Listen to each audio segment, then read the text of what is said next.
The sky hung low and gray over St. Andrew's Cemetery. The air was thick with the kind of silence only found at funerals. A light drizzle fell over the sea of black-clad mourners, their faces heavy with grief as they gathered around the freshly dug grave.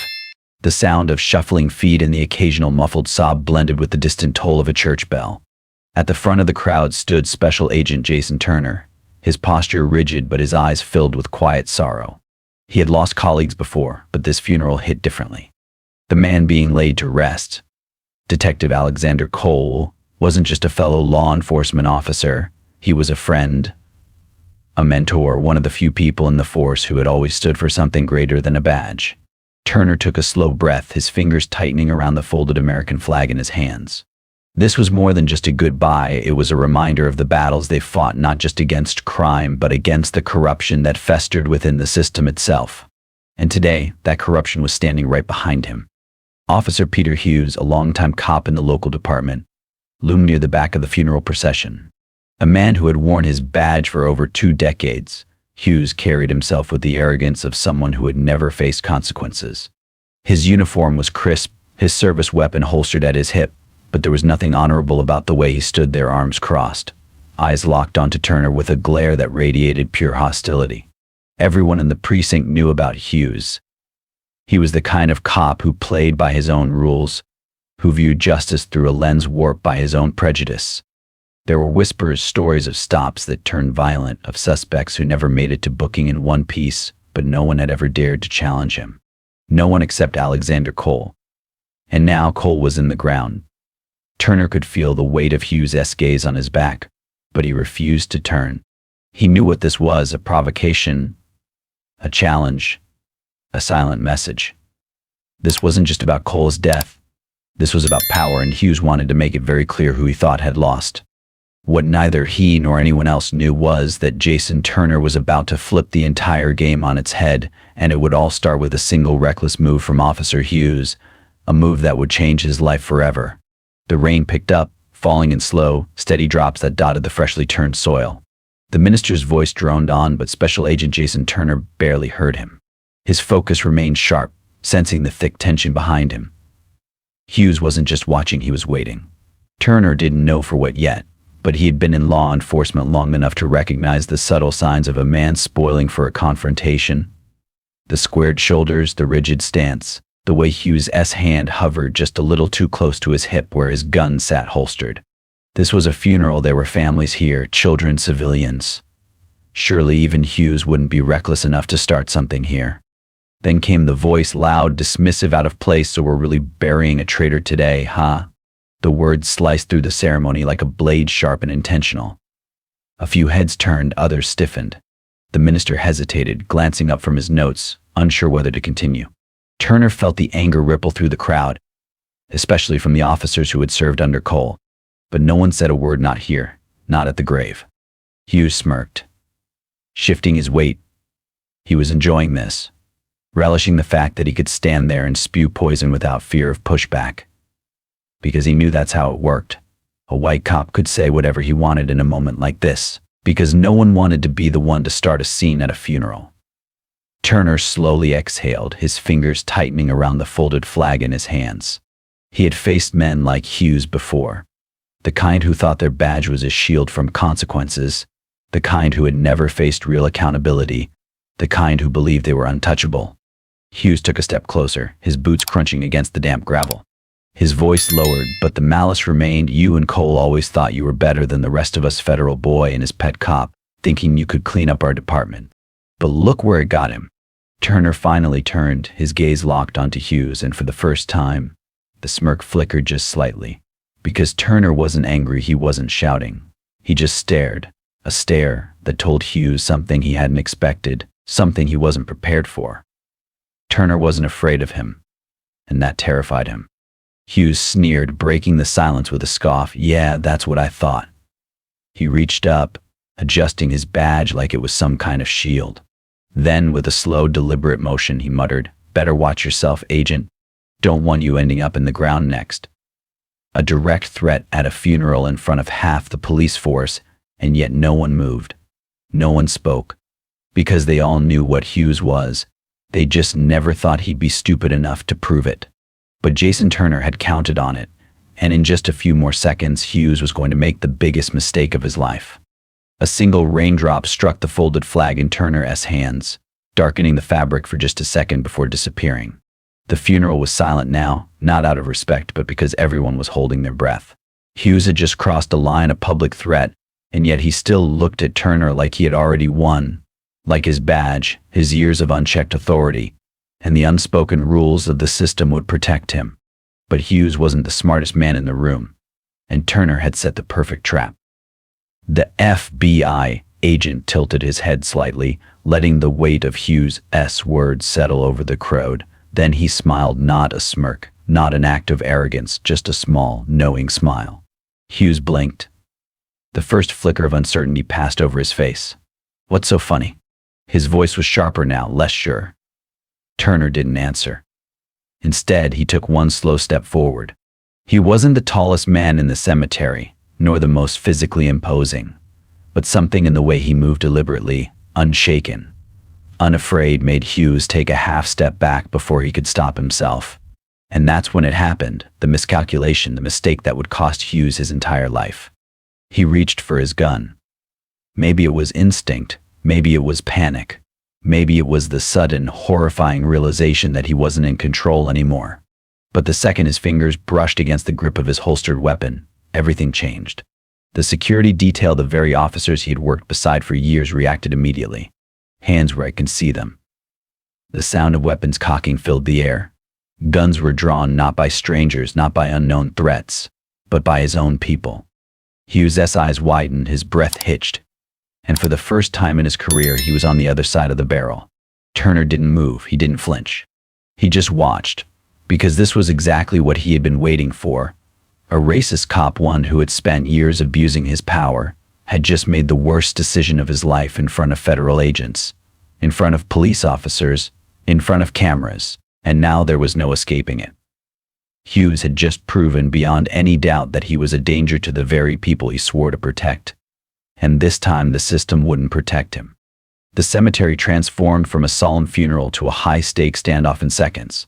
Hughes' fingers barely grazed his holstered weapon before he froze, not by choice, but because half a dozen guns were already trained on him. "Don't move." The voice of a fellow officer cut through the rain, loud and authoritative. But Hughes' face twisted with something ugly: rage, humiliation, fear. He hadn't expected this, not here, not now, not from his own people. His breath came in sharp bursts, his eyes darting between the muzzles pointed directly at him. He recognized every single one of them. The same men who once laughed at his offhanded remarks, who turned a blind eye to his rougher arrests, who never questioned his authority. But now they weren't on his side. And then Jason Turner spoke. "You just made the worst mistake of your life." His voice was calm, too calm, as he stepped forward, barely sparing a glance at the weapons aimed at Hughes. Hughes growled through clenched teeth. "This is a damn setup." Turner raised an eyebrow. "You mean you pulling a gun on a federal agent in public, surrounded by witnesses? That was the setup?" Hughes' lip curled, his fingers itched to complete the motion to draw his gun, to reclaim some measure of control, but he wasn't stupid enough. Still, he refused to back down. "This is a funeral." He spat, his voice trembling with barely contained fury. "You really think they're going to arrest a cop at a funeral?" Turner didn't blink. "Yes." "Ha." Then came the unmistakable click of handcuffs. Hughes stiffened, his shoulders jerking as an officer, his own colleague, grabbed his wrist and yanked it behind his back. "You're under arrest for brandishing a firearm with intent to intimidate a federal officer," the officer said, voice firm. Hughes thrashed. "Are you kidding me? This is the second wrist was locked in place. Resist and it will only make it worse." Peter Hughes whipped his head toward the voice, his own captain, a man who had ignored so many of his past transgressions, but not this time, not when the evidence was undeniable, not when he had just pulled a gun at a funeral in front of the FBI. Hughes' breaths came fast and uneven, his mind scrambling for a way out, but there wasn't one, not this time, because now he was finally on the receiving end of the very system he had abused for years. And Jason Turner had just taken down a monster without firing a single shot. The rain had stopped. but the tension in the cemetery remained thick and suffocating. Hughes thrashed in the officer's grip. His face twisted in rage as the cold steel of the handcuffs locked around his wrists. His uniform, once a symbol of power, now felt like a prison, a badge that no longer protected him. "This is a damned setup," he barked, his voice raw with desperation. "I didn't pull my gun, I just touched it." Turner didn't react, he just stared, calm, collected, controlled. "You're right about one thing," Turner said, his voice smooth as stone. "This was set up." Hughes' nostrils flared. "You but the only person who set it up." Turner leaned in just slightly. His eyes locked onto Hughes'. "Was you?" Hughes' breath hitched because he knew. He knew what had just happened, how everything had been turned against him in a matter of seconds. Turner took a slow step forward, voice even and deliberate. "You came here in a fight. You wanted to send a message, intimidate me, make sure I understood that Cole's death didn't mean your kind of cops were done running things. You wanted to make sure I knew my place." Hughes gritted his teeth, the veins in his neck pulsing with barely contained fury. Turner shook his head.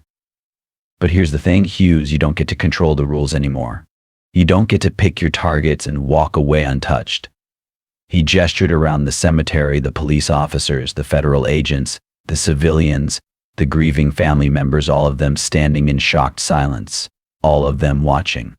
Turner's voice dropped just enough that only Hughes could hear. "This time everyone saw you for what you are."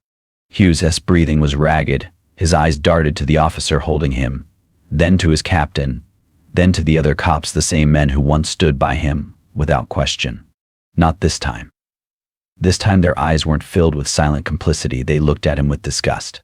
His mouth opened, searching for an excuse, a lifeline, anything, but it was too late. Turner turned to the officer holding Hughes' arms. "Get him out of here." The officer gave a sharp nod, and just like that, the racist cop who had spent years hiding behind a badge was led away in handcuffs at a funeral, in front of his entire department, and for the first time, he was truly powerless. The cemetery remained silent as the officers led Hughes away, his defiant struggles now reduced to weak, pathetic resistance. The sight of him, once untouchable, now bound in cuffs like a common criminal, left a weight in the air heavier than the rain ever had. Some officers turned away, unable to meet Hughes' eyes. Others stood rigid, their expressions unreadable. A few, the ones who had always suspected what he was but had never dared to say it, looked almost relieved. And then there was Captain Miller, a man who had once covered for Hughes, smoothed over complaints, let too many incidents slide. But there was no covering for this, not today. He walked up to Turner, his face tight with something between shame and forced professionalism. "I'll handle this from here." Turner studied him for a moment before nodding. "See that you do." The words were simple, but the weight behind them was clear. No more cover-ups, no more silence, no more protecting men like Hughes. This time, the entire department had witnessed the truth. From a distance, the Cole family watched. The detective's widow clutched her son's hand, her face unreadable, but her eyes met Turner's for a brief moment, a single nod of gratitude, not because Hughes was gone, but because justice had finally caught up with him. Turner turned back to the crowd, addressing them not as an outsider or an enemy, but as a man who had just proven something they all needed to see. "The badge isn't a shield for men like him anymore," he said, voice even but firm. "You all just watched one of your own betray everything this uniform stands for, and now he's going to pay for it." No one spoke, but no one disagreed, because for the first time they couldn't ignore the truth anymore. And Turner, he had just done something no one else ever had. He had turned the system against one of its worst offenders without breaking a single rule. Now, Hughes would finally know what it felt like to answer for his actions, and this time there was no way out. The courtroom was packed, officers, reporters, former colleagues, all gathered to witness the downfall of a man who once thought he was untouchable. Peter Hughes sat at the defendant's table, no longer in uniform but in an orange jumpsuit, his hands shackled in front of him. His once confident smirk was gone. His eyes darted across the room, desperate for anyone to show him a shred of support, but there was none, because today no one was on his side. Across the courtroom, Special Agent Jason Turner sat, his face unreadable. He had seen men like Hughes before, arrogant, corrupt, dangerous, but this time was different. This time there was no escape. The prosecution wasted no time. "Your Honor," The defendant, an officer sworn to protect the public, was caught on video reaching for his weapon during a funeral in an act of intimidation against a federal agent.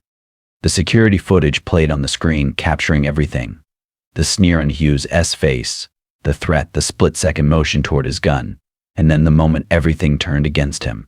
The courtroom stayed silent as the judge leaned forward, her expression unreadable. Then she spoke. "This court does not take lightly the abuse of power by those entrusted to uphold the law." Her voice was firm, deliberate. "Mr. Hughes, you didn't just threaten a federal agent. You did so in front of fellow officers at a funeral surrounded by grieving civilians. Your actions displayed a blatant disregard for both the law and human decency." Hughes gritted his teeth, his hands clenching into fists as the weight of her words crushed whatever delusions he had left. Then came the verdict: guilty. The sentence: life in prison. The air was thick with shock, but not sympathy, not for him. A former cop, a man who had spent years wielding his badge as a weapon, was now facing a lifetime behind bars. For the first time, Hughes felt what it meant to be truly powerless. As the guards approached to take him away, his eyes locked onto Turner. "You did this." His voice was hoarse, filled with hatred, regret, and disbelief. Turner didn't blink, didn't gloat. He simply said, "No, Peter, you did this to yourself." And with that, the guards dragged Hughes away, his days of untouchable authority gone, his power stripped away, and the system he had abused for so long had finally turned on him. The heavy courtroom doors slammed shut behind Peter Hughes as he was dragged away, his protests fading into nothing. Life in prison, the same fate he had helped deliver to so many. But this time, the system had worked against him. A hush settled over the room as the reality of the verdict sank in. Officers exchanged uneasy glances, some still processing that one of their own had been held accountable. Others, the ones who had long known Hughes was a problem, but had stayed silent, shifted uncomfortably in their seats. And then there were the ones who had covered for him, ignored complaints, let his actions slide. They sat stone-faced, understanding that the message is passant. This wasn't just about Hughes. This was about all of them. Special Agent Jason Turner remained seated, watching, observing. There was no celebration in his eyes, no smug satisfaction, just the quiet understanding that justice had been served. But before he could leave, Captain Miller approached him.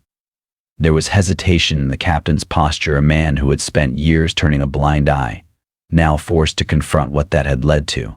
Miller cleared his throat. "You really think this changes anything?" His voice was gruff, but there was no real fight in it. Turner studied him for a moment, then smiled, that same small, knowing smile he had given Hughes at the funeral. "No," he admitted, "not everything." Then he turned toward the judge's bench, where the symbol of justice loomed large over the room. "But it's a start." Miller exhaled, nodding once before stepping back. Turner walked toward the courtroom exit, pushing open the heavy wooden doors. As he did, he passed a row of younger officers, rookies fresh to the job, still learning what kind of lawmen they would become, and they were watching what had happened to Hughes, watching what happened when the wrong people were allowed to wear the badge. Maybe it wouldn't fix the system overnight, but for the first time it had done what it was supposed to do. For the first time, a man like Hughes had been held accountable. And for Jason Turner, that was enough for now, because men like Hughes were no longer untouchable, and that meant there would be more battles to be won, and Turner would be ready. From this story, we learn that justice never arrives on its own, but must be pursued and defended with perseverance. The most important message is that even in the face of pressure and threats, each individual can overcome fear to stand for what is right. If I were in the protagonist's position, I would continue to connect with honest colleagues, gather evidence to bring the abuser of power before the bar of justice, and advocate educational programs and legal reforms to prevent inhumane practices in the future. As for whether racial discrimination will end by 2050, that depends on society's collective commitment to educating about equality and enforcing transparent laws. Only when everyone joins hands, from families and schools to the government, can we hope to build a fair future where no gaps or prejudices exist between communities. Fairness is no longer a distant dream. Disclaimer: this story is entirely fictional. All characters and events are creations of the author and are not intended to reference or criticize any real person. It is designed to raise awareness of responsibility, justice, and the importance of treating one another with respect and dignity. We firmly oppose all forms of violence, prejudice, and injustice. Please consider this before viewing.